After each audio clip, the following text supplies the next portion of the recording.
आत्तापर्यंत त्या आपल्या निवेदनाची कोणती दखल घेतली गेली नाही. त्यानंतर आता 20-25 दिवसापूर्वी नंतर आम्ही आत्ता जे नवीन आलेले तहसीलदार आहेत त्यांना भेटलो. त्यांना विचारलं, माननीय तहसीलदार महोदय, आम्ही आपल्याला या तारखेला पत्र दिलेलं होतं, निवेदन दिलेलं होतं, त्याच्या आत्तापर्यंत आपल्या कार्यालयाकडून आम्हाला कोणतीही माहिती आली नाही किंवा त्याच्यावरती आपण कोणतीही कारवाई केलेली दिसत नाही. त्यांना विषय सांगितला, संदर्भ सांगितला, परिस्थिती सांगितली.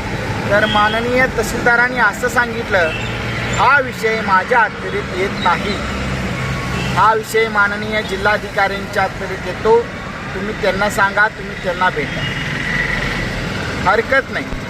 मग माननीय जिल्हाधिकाऱ्यांनी तुमची निवड का केल्या तालुक्यावरती? इथला जो गोरगरीब सामान्य जो नागरिक आहे त्याच्या अडचणी जाणून घेण्यासाठी ना, त्यांचे प्रतिनिधी म्हणून तुमची निवड केली.